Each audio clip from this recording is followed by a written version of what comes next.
Dear student, how are you? I hope you are well. जैसा कि आप लोगों को पता है कि हम क्लास 11th की वीडियोस स्टार्ट कर चुके हैं and we have covered the physical world which is chapter first of unit first of our syllabus in 2 video lectures and study lecture में हमने आपको प्रॉमिस किया था कि कुछ वीडियो लेक्चर्स हम मैथमेटिकल टूल्स के संदर्भ में आपको बताने वाले हैं. Why we call it mathematical tool? It is because these are the basic need to these mathematics are very much needed in order to study the physics. अगर ये हमारे पास इनका कॉन्सेप्ट नहीं होगा तो फिजिक्स हम नहीं समझ पाएंगे. जो मैथमेटिक्स पढ़ने वाले बच्चे भी हैं वो क्लास 12th में बहुत सारी चीज़ें पढ़ेंगे तो वेरी बिगिनिंग से उनको उन सारे कॉन्सेप्ट्स की ज़रूरत पड़ेगी. और जो बायो वाले बच्चे हैं उनको तो न 11th में पढ़ना है न 12th में पढ़ना है. तो इसके लिए मैंने प्लान किया कि हम आप लोगों को कुछ मैथमेटिक्स की बेसिक इंफॉर्मेशंस दें which are of your class 10th syllabus की भी कुछ उसमें से हैं, कुछ उसमें से 11th और 12th स्टैंडर्ड की हैं which are involve in order to study the physics. Let me start today. Our topic is mathematical tool. In this video lecture we will discuss about linear equation, quadratic equation, binomial theorem and power and indices. Okay, as you know any algebraic expression having one power is said to be linear equation and any algebraic expression having power 2 is said to be the quadratic equation. Here linear equations का example जो बहुत ज़्यादा use होता है हम लोगों को मिलता है फिजिक्स पढ़ते समय, that is the equation of a straight line. Here we have plotted 2 curves with these 2 curves first and second both naturally explains the represents the equation of a straight line. Here equation of a straight line is nothing but y is equal to mx plus c, and in these two if you look at the what is difference between them, that is here the intercept is negative, here the intercept is positive, and what is m here? M is the slope of the line.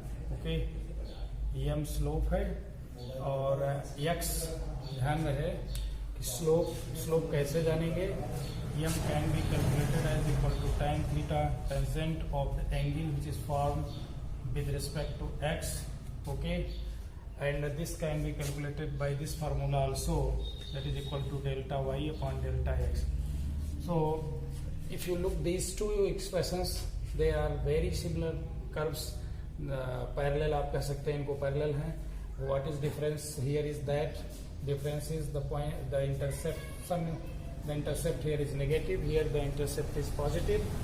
So these are very much needed in order to study some equations. Here our in this y is equal to mx plus c, y is very much depend upon x, so you can say y is function of x.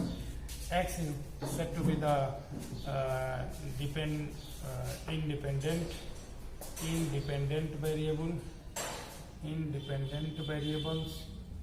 and y is dependent variable. Okay, so variable means the quantity which can have any possible value. यहाँ पर जो equations लिखे गए हैं y x के according y very कर रहा है, तो y को हम यहाँ क्या मानेंगे? डिपेंडेंट वेरिएबल, और x हमारा इंडिपेंडेंट है, तो इंडिपेंडेंट वेरिएबल को x एक्सिस पर और डिपेंडेंट वेरिएबल को y एक्सिस पर प्लॉट किया गया है. तो इक्वेशन इस तरीके से आता है.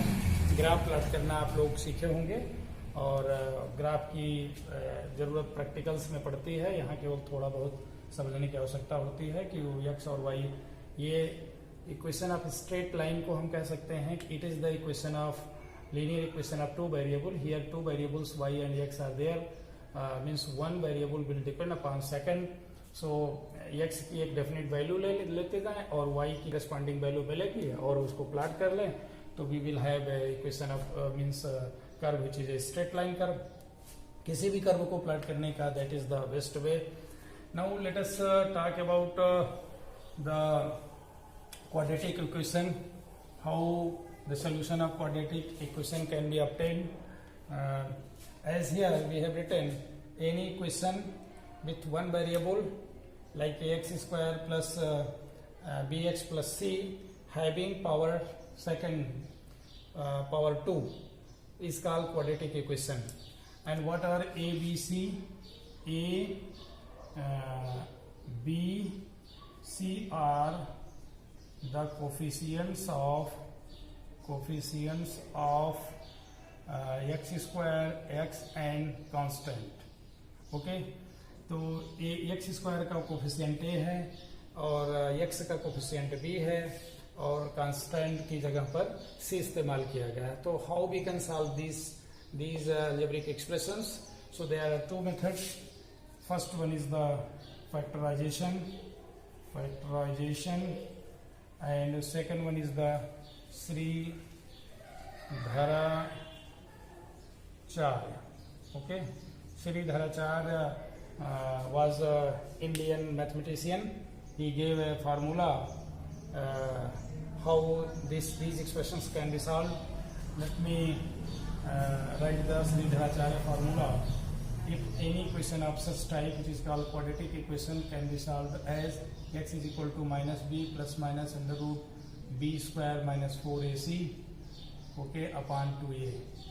Here b, as you know, b is the coefficient of x, which is having power 1, and a is the coefficient of x square, c is constant. So with this formula, value of x can be found, and it comes out to be x is equal to minus b plus under root b square minus 4ac upon 2a, and the second value comes out to be minus b minus under root b square minus 4ac upon 2a. These are the two values. Quadratic equation को अगर हम solve करते हैं तो हमें दो possible values मिलती हैं इस तरीके से. फैक्टराइजेशन मेथड भी है. फैक्टराइजेशन मेथड में तमाम ऐसे एक्सप्रेशंस मिलते हैं जहां पर हम उनको फैक्टर निकाल लेते हैं, तो आसानी से उनकी वैल्यू इक्वल टू 0 करके हम सॉल्व कर लेते हैं. जैसे सपोज करिए we have given 12x square minus 7x minus 5 equal to 0. This expression can be solve. अगर इस फर्स्ट मेथड से करते हैं तो कैसे सॉल्व होता है? As you know, if you compare this, a is equal to 12, b is equal to minus 7 and c is equal to minus 5. So this x can be written as equal to minus of minus 7 plus minus under root b square means 7 square minus 4, a means 12 into c means minus 5 upon 2 into 12. So this gives you minus minus means plus 7 plus minus under root 49, and this minus minus gives you plus 4 5 20, 240 upon 24.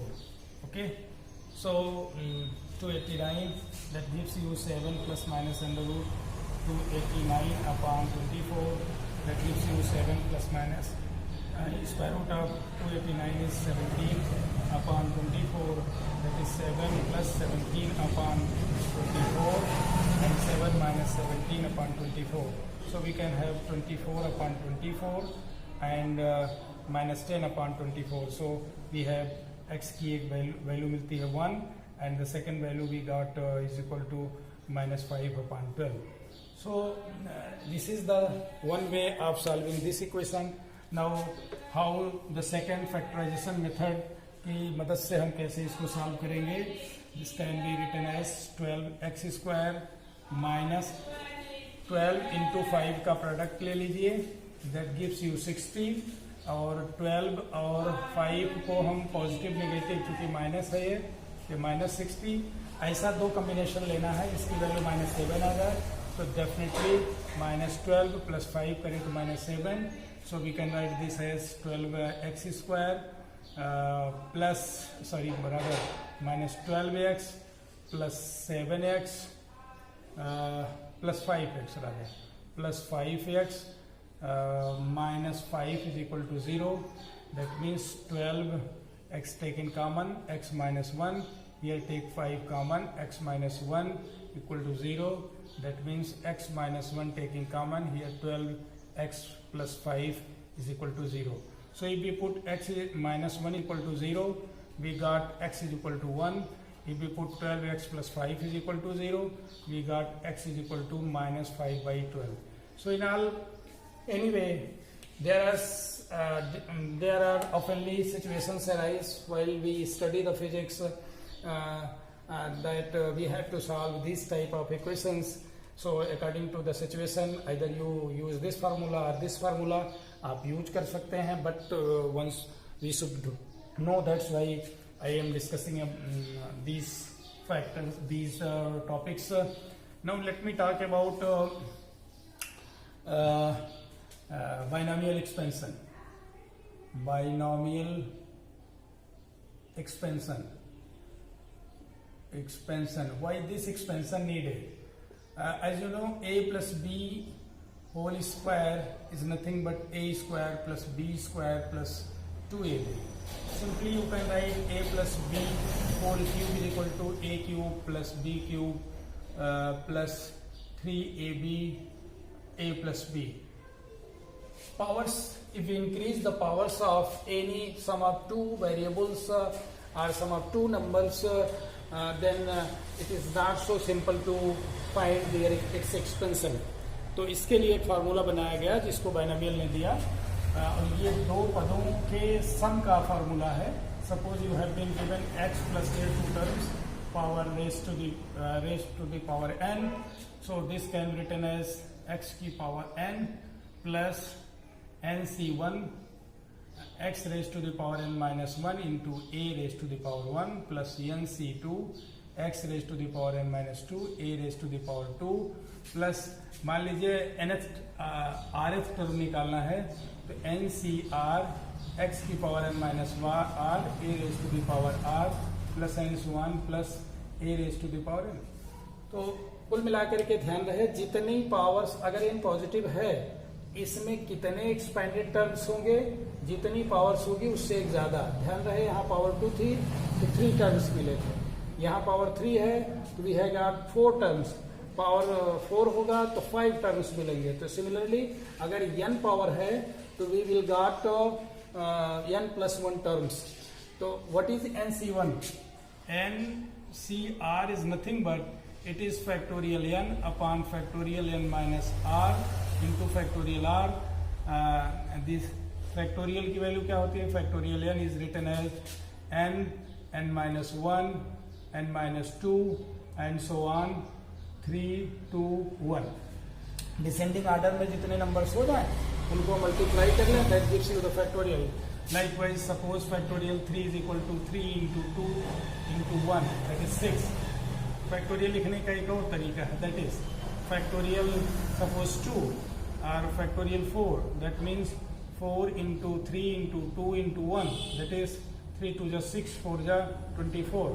So we can solve these problems with the help of this. This is the general formula, but physics में जो need है वो आपको something different, but it is also just binomial theorem है. जैसे likewise 1 plus x raised to the power if n, then you can write this as 1 plus nx plus n minus 1 upon factorial 2 x square plus n minus 1 n minus 2 upon factorial 3 x square rather x cube plus and so on plus and so on. आगे बढ़ता चला जाएगा n plus 1 term. n if n is positive then what will happen? n plus 1 terms होंगे इसमें expansion में.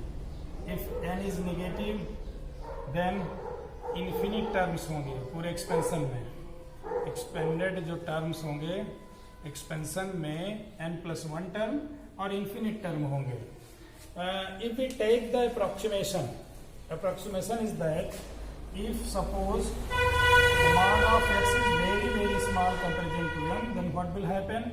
X square has got very less value, x cube and other higher terms will be terminated.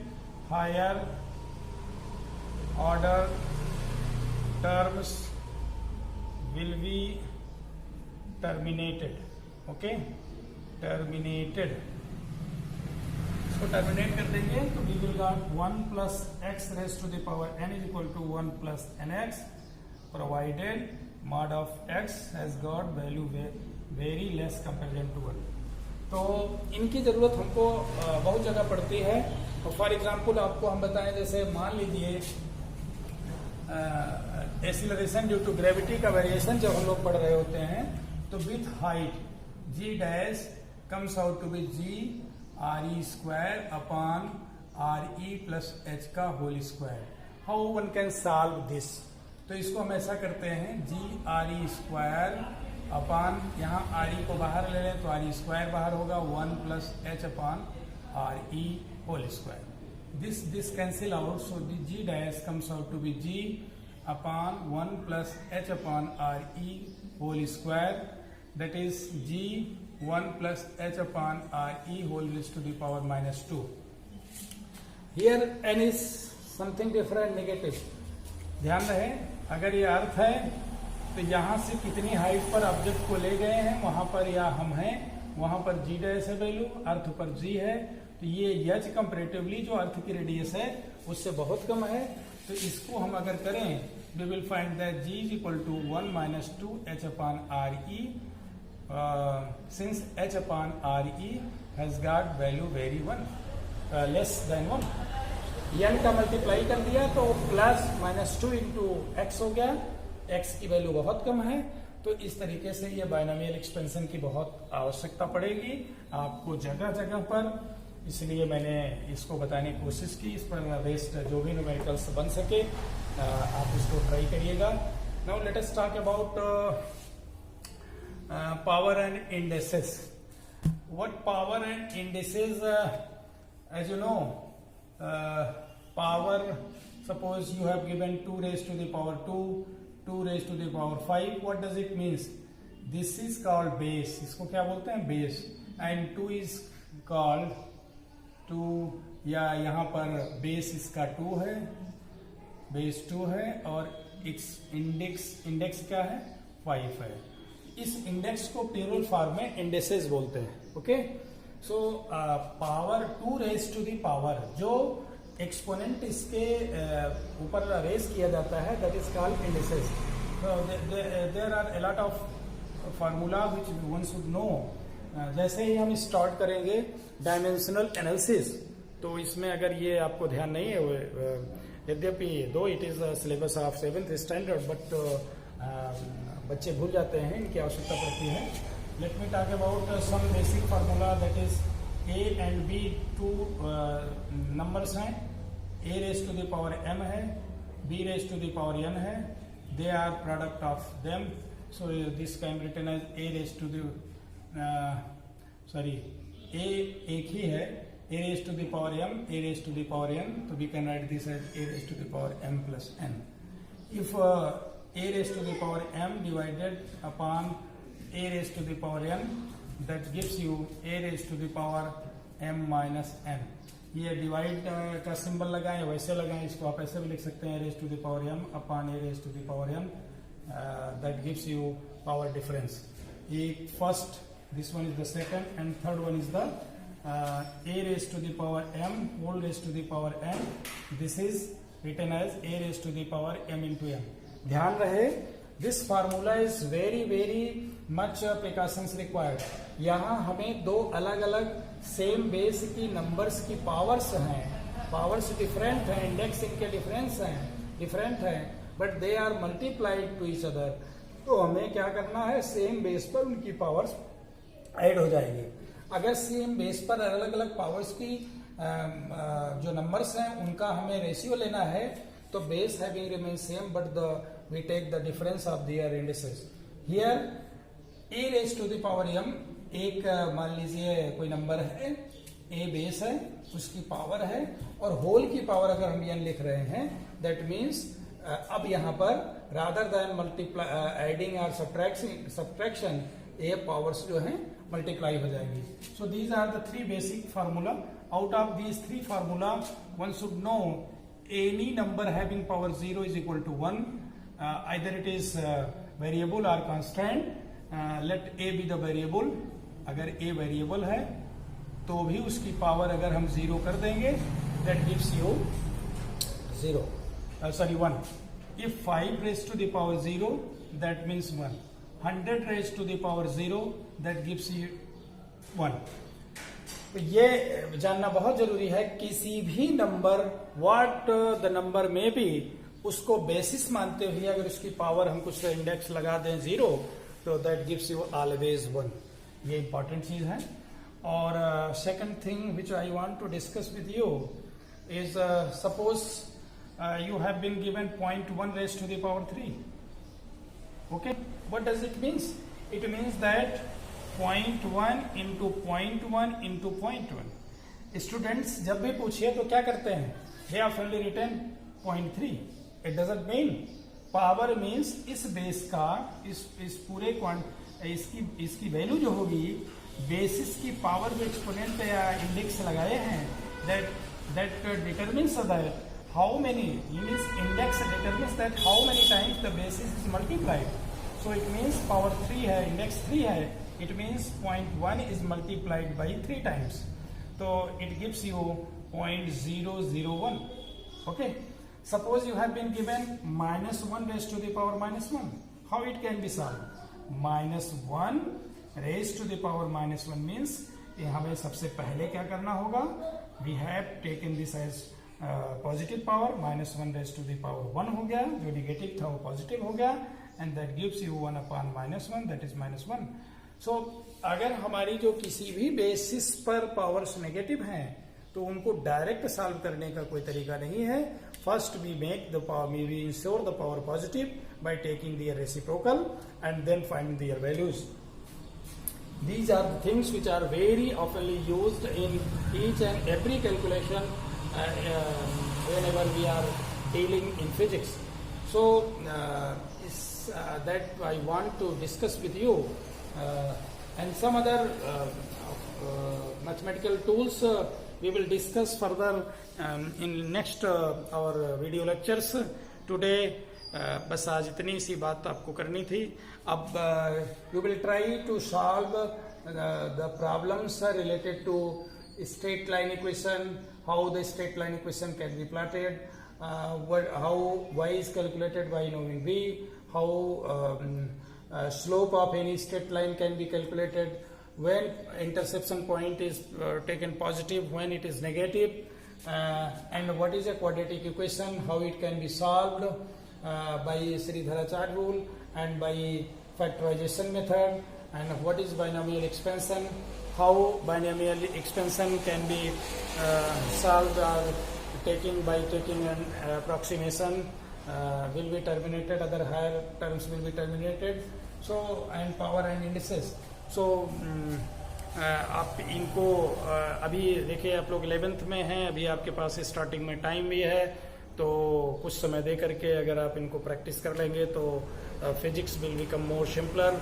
Otherwise physics तमाम लोगों से पूछेंगे तो बताएंगे बहुत टफ है. But in my opinion physics is not a tough subject unless until you know the mathematics very precisely. अगर आप मैथमेटिक्स की नॉलेज रखते हैं और थोड़ा बहुत रीडिंग कैपेबिलिटी है, सम अंडरस्टैंडिंग की, you can learn physics very much. But if you don't know the mathematics, ठीक से नहीं जानते हैं, तो that studying physics becomes very tough.